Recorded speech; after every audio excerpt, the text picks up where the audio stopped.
I get the game. What has that got to do with management in any way? Yes, a fair question. First of all, as you may know, Snakes and Ladders is a board game for children of various ages. The aim, as in most board games, is clear, namely to get to 100 before your opponents do. Each player moves their marker along the board based on their throw of the dice, which of course they take in turns. The added feature in Snakes and Ladders board game is that if after your throw of the dice or the die you fall on a square that has a ladder on it, you then shoot up the ladder to a much higher number. So you stand a far better chance of winning when you are successful in landing on a ladder. While someone may be ahead of you and making good progress, you are then lucky enough to land on a ladder and so jump above them in one move. How further ahead depends on the size of the ladder. There are various ladders of different sizes or lengths on the board. Or leadership, for that matter. Yes, the snakes. Yeah, the other aspect of the story are the snakes. There are several of these too on the board. And should you land on one snake, you slide back down to a lower number or place on the board.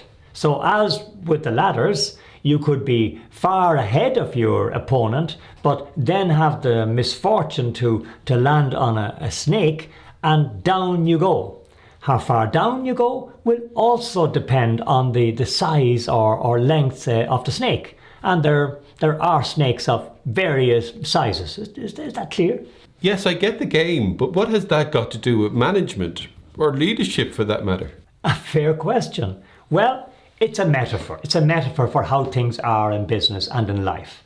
We fall on good squares or moments and also land on bad ones, or they land on us. It's all down to luck, more or less. No, this is the very point. It's not down to luck. It's down to you as a leader. To do what? Be lucky? No, not exactly. It's fine to make steady progress in business, and much of the time this is what we do. We improve day by day, and this is one form of continuous improvement. But it's not enough. But why not enough? Seems sound and good enough to me. Yes, it is good, but it's not enough for two reasons. Firstly, you need to make a big jump because others may be ahead of you, or they may get lucky and jump ahead of you. So to get ahead and win the game, and it is a game, you need to make big jumps. And secondly, you owe it to your company, to your people and yourself to make big jumps, to get breakthroughs, major improvements. It's what you are as a leader. That's what you are made for. And it's great and it's exciting. And how exactly do I go about that? First of all, you have to want and imagine a big improvement, a big jump. Suppose you were going along nicely from 42 to 43 and then hopefully to 44, but you decide you want to get to 61. Your first step is to imagine and ask yourself, what would 61 look like? What would a big improvement like that or in one particular area look like? What would be happening at 61? This isn't easy to do because you have to imagine it. You have to make it up, create it out of nothing. And what good is it? It's just an image. Yes, that is what it is, an image. But images and ideas are very powerful things. People die for images such as flags. Everything first began as an idea.